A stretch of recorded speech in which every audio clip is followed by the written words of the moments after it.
Hello बच्चों, मैं अमित पांडे आज आपके लिए लेकर आया हूँ क्लास 9 चैप्टर नंबर 2 जो हम पढ़ रहे थे बहुपद, उसकी हम 2.4 के 15th क्वेश्चन में पहुँच गए हैं और आज ही हमारी 2.4 फिनिश होने वाली है। लास्ट 2 क्वेश्चन रह गए हैं, हम आज उसी को करने वाले हैं। तो देखेंगे 15th क्वेश्चन क्या है कि नीचे दिए गए आयतों जिनमें उनके क्षेत्रफल दिए गए हैं, प्रत्येक की लंबाई और चौड़ाई ज्ञात कीजिए। तो आपको वैसे भी हमें पता है होना चाहिए कि जो क्षेत्रफल होता है वो दो राशियों से मिलकर, जैसे आप क्षेत्रफल निकालते हैं नॉर्मली, आयत का क्षेत्रफल कैसे निकालते हैं, लंबाई गुणा चौड़ाई, मतलब दो चीज़ों की गुणा करके हम क्षेत्रफल निकालते हैं। तो यहाँ भी वही बोल रहा है कि क्षेत्रफल आपको दिया गया है और आपको लंबाई और चौड़ाई निकालनी है। अब लंबाई और चौड़ाई कैसे, मतलब मान के ये चलो, मैं ये बताना चाह रहा हूँ कि जो क्षेत्रफल होता है वो दो लोगों के गुणा करने से आता है। वो क्या है, लंबाई और चौड़ाई क्षेत्रफल। तो यहाँ पे ये क्षेत्रफल हमें दिया हुआ है, कहने का मतलब है बस हमें तो ऐसे दो चीज़ें देखनी है जिन्हें गुणा करके ये आता हो, या सीधी सिंपल सी बात है कि हमें इसके गुणनखंड करने हैं। गुणाओं में खंड मतलब टुकड़े, गुणाओं में टुकड़े करने हैं। तो क्षेत्रफल को जब अगर हम, जैसे मान लिया एक उदाहरण, मैंने बोला किसी का क्षेत्रफल 12 है तो उसकी लंबाई और चौड़ाई क्या होगी, तो आप बोलोगे उसकी लंबाई और चौड़ाई 2 गुणा 6 भी हो सकती है। हाँ जी, हो सकती है, क्योंकि दोनों को गुणा करके 12 आ रहा है। तो ऐसे गुणा टुकड़े, कोई 3 गुणा 4 कह दे, 1 गुणा 12 कह दे, 6 गुणा 2 कह दे। मतलब कहने का ये था कि क्षेत्रफल आपको दिया गया है, आपको उसको ऐसे दो टुकड़ों में तोड़ना है जिन्हें गुणा करके, या दो गुणनखंडों में तोड़ना है। बड़ा आसान है, क्योंकि ये कोई नया सवाल नहीं है, ये वही पुराना सवाल है जब हमने 2 घात की समीकरण देखेंगे। 2 घात की समीकरण है, इसमें x नहीं यूज़ हो रहा है, a यूज़ हो रहा है, कोई बात नहीं। जैसे अगले वाले में y यूज़ हो रहा है, मैंने कहा था बहुपद किसी भी उसमें हो सकती है। तो यहाँ पर a रूप में है, तो a ये पता चल गया इसकी पावर देख के 2 घात की समीकरण है। और आपको याद होगा 2 घात की समीकरण को हल करने के लिए हम इसकी तुलना करते थे, किससे, हम इसकी तुलना करते थे ax का whole square plus bx plus c, हम ऐसी तुलना करते थे। और अगर हम यहाँ देखें, जब इसकी तुलना इससे करें, से तुलना,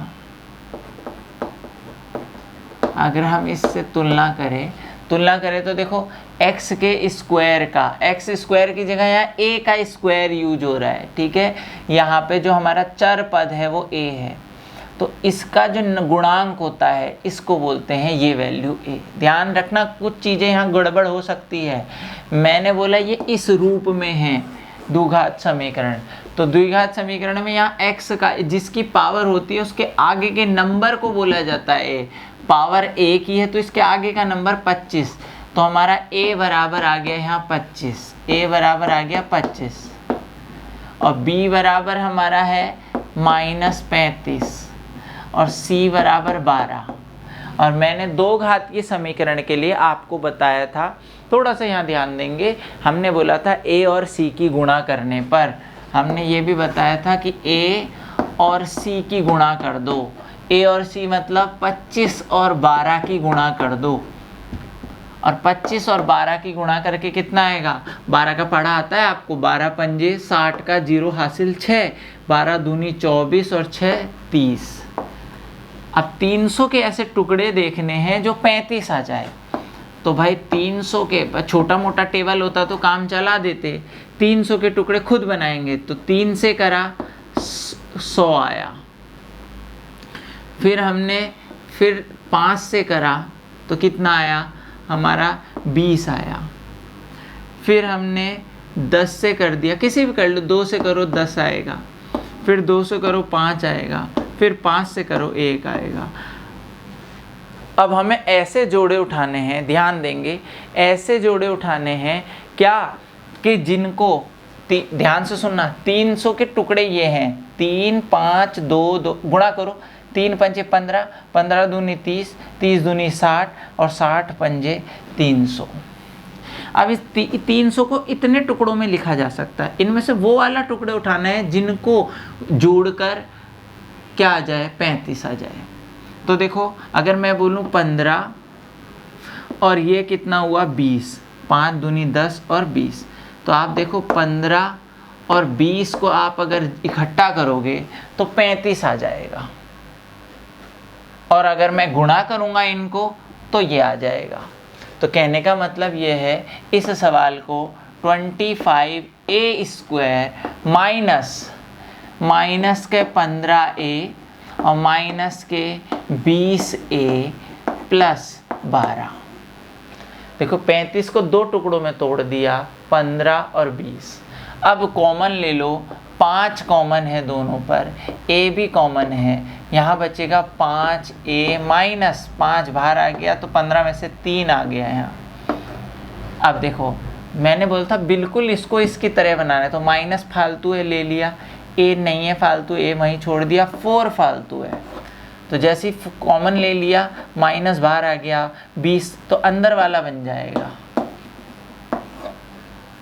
और जब ब्रैकेट वालों को एक साथ लिख दिया 5a माइनस 4, और बिना ब्रैकेट वालों को एक साथ लिख दिया 5a माइनस 3। और यही देखो आपने अपने सवाल को दो अलग अलग गुणनखंडों में लिख दिया, एक कोई सा भी आपका लंबाई हो जाएगा और कोई सा भी एक चौड़ाई हो जाएगा, और यही हमारा आंसर है। पर इम्पॉर्टेंट जो है वो क्या है कि दो घात की समीकरण कैसे हल होती है।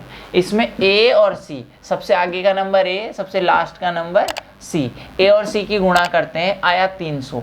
300 के अलग अलग इनमें से ऐसे कॉम्बिनेशन उठाते हैं जिनको जोड़कर या घटाकर ये आ जाए। मैंने देखा 15 और 20 को जोड़ के 35 आता है और गुणा करके 300 आता है। सेम इसी तरीके से हम इसको भी करने वाले हैं, इसकी तुलना करने वाले हम द्विघात समीकरण से। वो द्विघात समीकरण होती है ay² plus by plus c। मैंने y के रूप में लिख दिया, वहाँ x के यहाँ y के रूप में लिख दिया। तो मान के चलो अगर मैं तुलना करूँ, a का मान 35 है, b का मान, a का मान 35 है, b का मान, y का गुणांक b का मान 13 है और c का गुणांक -12 है। फिर वही कहानी, a और c की गुणा करो, a और c की गुणा करो मतलब हमें 35 गुणा 12 करना है। अभी चिन्हों को नहीं लेते हैं, एलसीएम में निकालते समय। अब 35 गुणा 12 देखेंगे कितना होगा, 12 पंजे 60 का 0 हासिल 6, 12 36 और 6 हो गया आपका 42। अब 420 के ऐसे टुकड़े देखने हैं जिनको जोड़ के या घटाकर 13 आ जाए। तो चलो यहाँ से करते हैं, 2 से शुरुआत करते हैं। 2 दूनी 4, 2 एकम 2 0। फिर 2 से शुरुआत करी, 2 एकम 2, इस पे वैल्यू नहीं जाता, 0 बढ़ाया, 2 पंजे।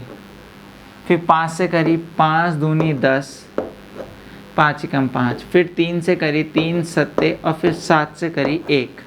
अब इनमें इन सबको गुणा करके 420 आ जाएगा।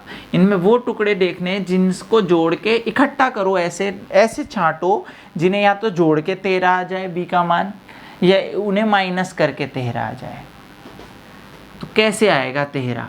तो देखो 13 तो तब आएगा जब 7 दूनी 14 दूनी 28, मतलब मैं ये कह रहा हूँ ये 7 और ये 4, 7 चौक 28 माइनस 15, 28 माइनस 15 करेंगे तो क्या आएगा, देखो 28 माइनस 15 करेंगे तो हमारा आ जाएगा 13। वो छांटना पड़ेगा भाई, ठीक। तो देखो 35y² ऐसे लिखा, प्लस 28, क्योंकि प्लस का आंसर चाहिए, 28y प्लस के माइनस के 15y माइनस 12। कॉमन लो, पहले हमने 13 को कैसे तोड़ दिया, 28 माइनस 15 पे, तो कॉमन आ गया। देखो 7 दोनों में है, 7 पंजे 35, 7 चौक 28, तो 7y हमारा कॉमन है। तो यहाँ हो गया 7 हट गया तो 5y, प्लस यहाँ से y भी हट गया, 7 भी हट गया तो 4। मैंने कहा था जैसा अंदर वैसे ही वहाँ बनेगा, तो इसमें जो जो फालतू है माइनस फालतू है, y नहीं है। 15 में से 3 फालतू हैं, 5, 15 में से 3 बाहर निकाल दिया तो 5 बचा, y बचा, और जब सारा निकालते तो इसी के जैसा +4, बिल्कुल ऐसा ही बनेगा। ब्रैकेट वाले एक साथ लिख दिए, बिना ब्रैकेट के एक साथ लिख दिए, और यही हमारे लंबाई गुणा चौड़ाई का नाम हो गया। मतलब अपने क्षेत्रफल को हमने लंबाई गुणा चौड़ाई पे आज बदल दिया। क्षेत्रफल बराबर, यहाँ भी हम लिख देंगे क्षेत्रफल बराबर लंबाई गुणा चौड़ाई। ये हमारी लंबाई, ये चौड़ाई, कोई सी भी हो सकती है, ठीक है ना। तो इस तरीके से ये क्वेश्चन नंबर 15 था। इसी तरीके से लास्ट क्वेश्चन देखेंगे। क्वेश्चन नंबर 16 में क्या पूछा है कि घनाभ जिनके आयतन दिए गए हैं विमाएँ ज्ञात कीजिए। विमाएँ मतलब क्या होता है, जैसे अभी हमने क्षेत्रफल देखा था उसी तरीके से जो आयतन होता है वो हम कैसे निकालते थे, हम निकालते थे लंबाई गुणा चौड़ाई गुणा ऊंचाई। हम निकालते थे लंबाई, चौड़ाई और ऊंचाई, ठीक। तो हम लंबाई गुणा चौड़ाई गुणा ऊंचाई से हम आयतन को निकालते थे। तो आयतन, यूँ कह सकते हैं कि आयतन के लिए तीन दूरियों की ज़रूरत होती है, 3 माप की ज़रूरत होती है। विमा का मतलब है वही क्या कि जैसे आप इस कमरे की बात कर लें, कमरे में हमारा घनाभ है कमरा, तो इसमें लंबाई भी होगी, चौड़ाई भी होगी और ऊंचाई भी होगी। तो इन तीनों की नाप से जो गुणा करके बनेगा वो आयतन बनेगा। तो हमें विमा का मतलब है लंबाई, चौड़ाई और ऊंचाई बतानी है।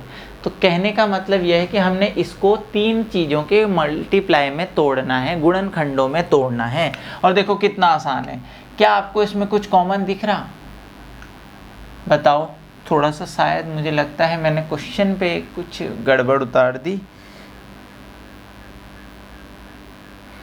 क्वेश्चन ऐसा था ये, ठीक है नहीं। तो अब देखेंगे क्या होगा। आयतन दे रखा है ये, तो आपको इसमें कुछ कॉमन दिख रहा? क्या हो गया? हाँ सर 3 कॉमन है, और सर x भी कॉमन है, बिल्कुल। तो क्या बचा? 3 भी बाहर ले लिया, x भी बाहर ले लिया, x बचा माइनस x बाहर आ गया। 12 को वो लिखते हैं 4 गुणा 3, 3 बाहर ले लिया, तो कौन बचा? 4। और आप अगर नज़र मारो तो देखो 3 गुणा, मतलब आयतन को हम आयतन हल कर रहे थे, 3 गुणा x माइनस 4। ये देखो 3 चीज़ों की गुणा में हमने लिख दिया।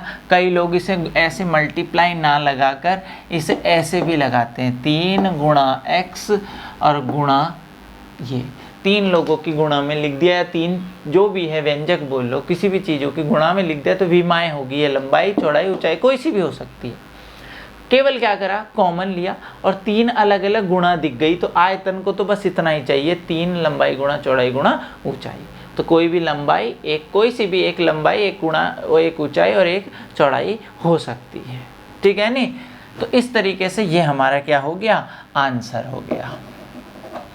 तो कभी कभी सवाल बड़े आसान भी बन जाते हैं, लेकिन ज़रूरी नहीं कि हर बार ऐसा ही होगा। कुछ चीज़ें बदल भी सकती है, वो क्वेश्चन पे डिपेंड करती है। जैसे यहाँ कॉमन दिख रहा, ये भी हमारा आयतन है, हमें यहाँ पर तीनों विमाएँ बतानी है, लंबाई गुणा चौड़ाई गुणा ऊंचाई, मतलब तीनों गुणनखंड बताने हैं। तो मैंने देखा हाँ सर के सारा में कॉमन है, और 4 भी सबके पहाड़े पे आता है, 12, 4 और सबको 4 भी कॉमन है। तो जैसे हमने 12 में से 4 बाहर ले लिया, तो ये बचा 3y² के भी बाहर ले लिया था, फिर 4 यहाँ से ले लिया तो प्लस के 2y और माइनस कितने हो गया 5, ये बच गया। तो एक टुकड़ा तो ये लिख दिया। वैसे तो कहने वाले ये भी ऐसे भी कर सकते हैं कि 4, इसको ऐसे भी लिख सकते हैं 4 गुणा k गुणा दूसरा टुकड़ा, ये भी 3 टुकड़ों में बदल गया। लेकिन हम और भी इसे हल कर सकते, कहने के लिए मैं इसे भी आंसर लिख देता। क्यों कि जैसे हमने यहाँ 1 2 3 टुकड़े बोले, 1 2 3, लेकिन अभी हमारा ये भी टूट रहा है, और ये भी कैसे टूट रहा है, ये 2 घात की समीकरण है और इसे भी हम तोड़ सकते हैं। तो आप इसे भी तोड़ सकते हैं और नहीं भी तोड़ रहे तो ये भी आंसर है। क्यों?